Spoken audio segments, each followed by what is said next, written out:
You are never setting foot on a golf course. Never! Never! We don't really rail, but it was like, I'm telling you.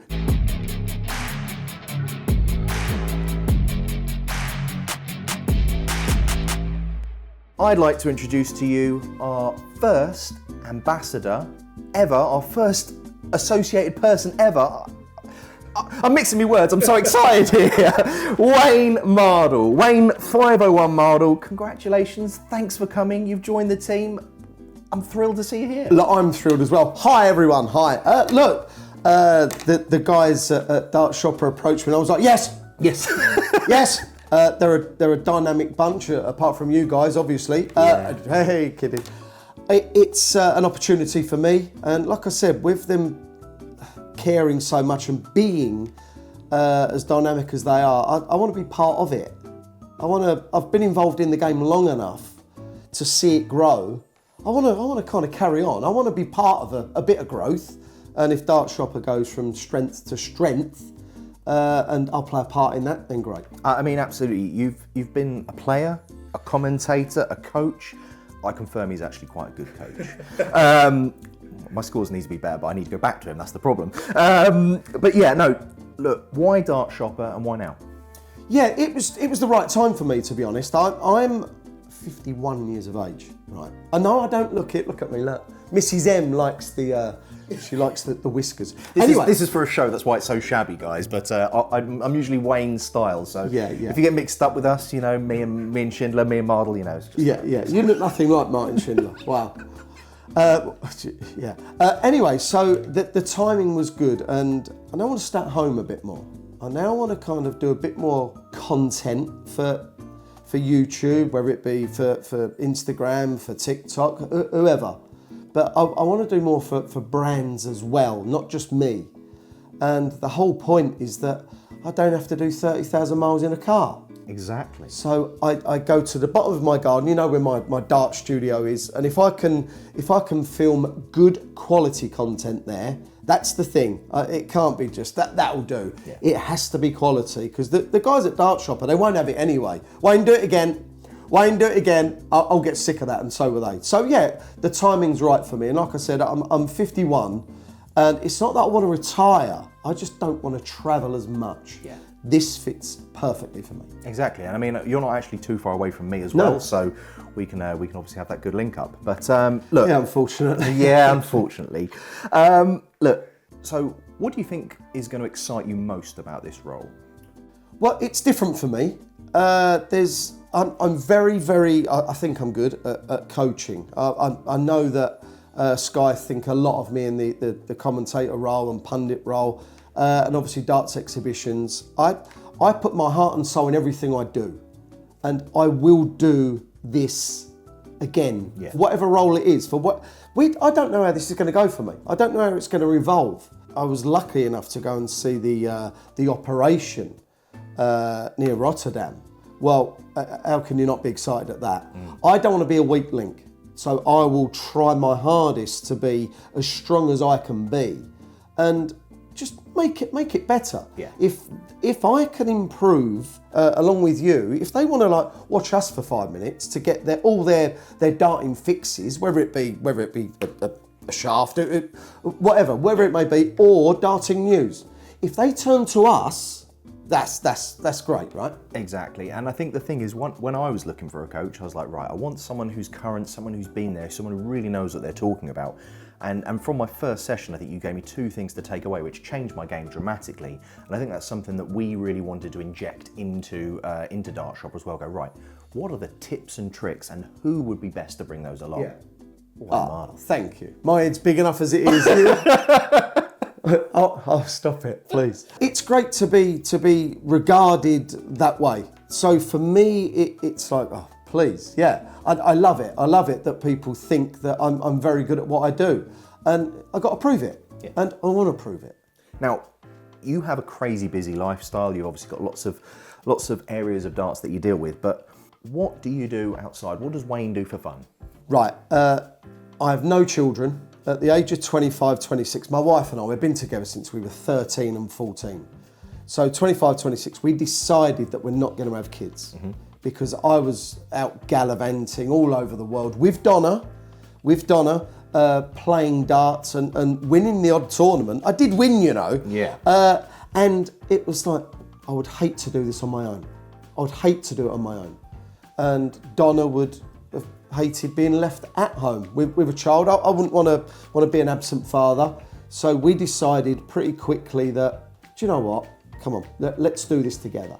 Let's do this together. So my family, especially my wife, of course, but Sherlock and Watson, Watson being the Labradoodle, Sherlock being the chocolate lab who's 7 now, bless him, they are my life, and golf. Yeah.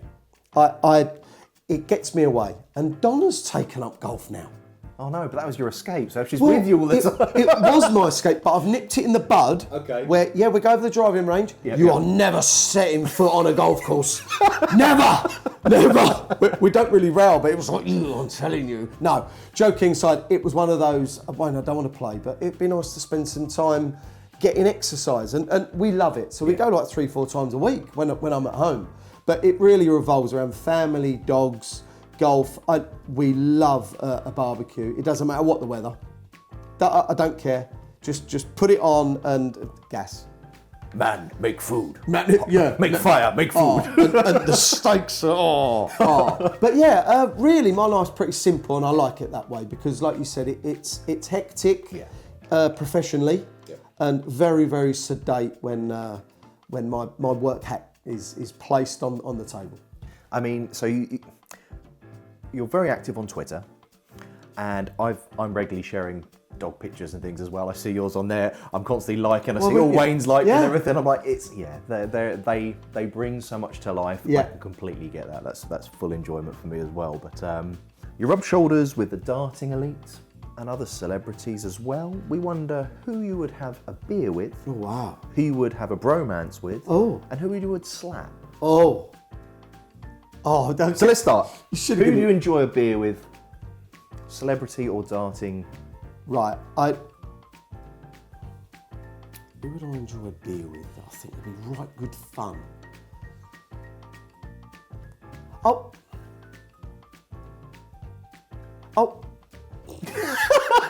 I would like a. Can we go bromance? Go on then, go bromance first. Bryson DeChambeau, the golfer. Okay. He fascinates me. Yeah. And I love that he doesn't care what others think. Yep. And I'd like to be part of his world. If you're watching Bryson. You've heard it here first. I'm yours, pal. There's your bromance. There's the bromance. Like to slap. Oh, wow. Do you remember Mystic Meg? Mystic Meg? Do you remember Mystic? Oh. Right, Mystic Meg or Mariah Carey. Okay, good choice, good choice. They just... Mystic Meg's still with us and she's okay. Yeah. Mariah Carey, I had to go to see her. My wife wanted to go in Vegas. I didn't want to go. Can't stand her. Right. Never met her. Okay. Never met her. People dislike me. They've never met me, and I'm like, you can't dislike me. You've never met me, and I'm doing the same. Anyway, she was absolutely useless. At one point, forgot lyrics and give it the old la la la la. Did you really just do that, Mariah? And you're thinking, how much have I paid for this? Yeah, 9 costume changes, looked absolutely shocking in them all. No, not for me. Backhander to the thigh, like a the top of the arm. Get out of it! Go on, get it. And Mystic Meg, did you say you're going to come into fortune this week? You put everything on the lottery and nothing? Or? I went to see her, but she didn't turn up due to unforeseen circumstances. Hey! Anyway, so they are my two. They're my two. And who was the other one? A beer. A beer. Beer. This should be easy. Can they be living, dead? They could be whatever. They can be dead. Your choice. One final Guinness with Eric Bristol. Good choice. Just one final one, because if he has 2, it becomes a nuisance. And everyone that knows Eric, they know that that's right. Yeah. That. There's people on the screens that are going, he's right. My dad's sitting there, Eric there, me there, and obviously Bryson next to me. Good choice. With Mariah Carey serving. You see, I'd have one with Eric Bristow, but because I never met him, Oh, and I would have right. loved to have met him and had a chat. I think, yeah. I never met Jockey Wilson. No. How did that ever happen? I've literally been turning up at major events since the age of 11. What? I heard that he was like, Wayne's coming. Yeah. And when I started making it, he joined the PDC. When I joined the PDC, he left. So maybe you're right. Something in that. That was a shame. That was a shame. Now, reflecting on your career, what is one match that stands out to you and why? Everyone kind of says that Kirk Shepherd, when you lost to him or when you beat Phil Taylor, it was actually a loss to Phil Taylor at the Circus Tavern. I lost in the semi-finals of the World Championships 2006. I'd already been in 3 previous World Championship semi-finals going into that, so this was my 4th. And this was not as good as I'd been, but this is as good as I'd actually felt in a World Championship semi-final. And I remember going into that game thinking, I can win. I can win today. I can win tomorrow. This is not being defeatist in any way. I believed that before. I believed that when I lost the first, second and third time. But it was like, this is real now. I can see this happening. I'm playing well enough. I feel like I'm playing better than Phil Taylor. Anyway, we get in the game. I'm better than him. I'm 5-4 up in a race to 6 sets. The winner plays Peter Manley. I'd have won, 100%. Peter knows that. Everyone in the world knows that. We don't know that. Anyway, so I go 1-0 up in the 11th set. So I'm now 5-4 up in sets, 1-0 up in legs.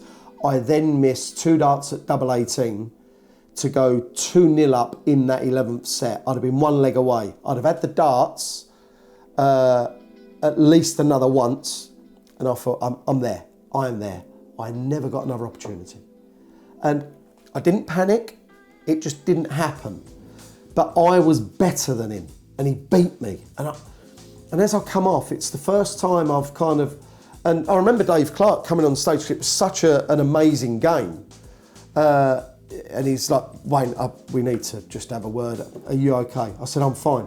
I said, because I know I can win this. I said, I know I can be a world champion. I'm fine with this. And I walked out, and this is what people don't know, the superstardom of darts, is that my family were there. My dad used to have a real long, it was a huge thing, a Ford Mondeo. Well, on the way home, I was in the boot with my niece and nephew. There was no room. My mum had to sit there, sister had to be there, brother-in-law there. My dad was driving, so it's like, Wayne, get in the back. Well, if I'd have won, I wouldn't have got in the back. Yes, you would have. Go on, get in the back. Anyway, but that match always is the one where people say, but what about when you beat Kirk Shepherd and then lost to Phil? That was a debacle. But that year, 2006, I look back on that thinking, I was the best player. I think I was the best player in the world in that event. And it didn't happen, but look, how many people have got stories like that? Dennis Priestley, bless him, he's been in that situation about 50 times with match plays and worlds and everything else. But yeah, that's the match. That's the match. If you had won, you would have got a cushion in the back. Yeah, exactly, yeah. I'd have pulled rank. Mother, get in the boot. It was... What was the question? What was the question? Luke Littler being knocked down. Gotthard. Yes, right, okay, right. So, yeah, shall I just... I'll answer. I'll answer. What? That's hilarious. That is so funny. What was the question? I've been talking for 5 minutes, but what was the question? I do this at home.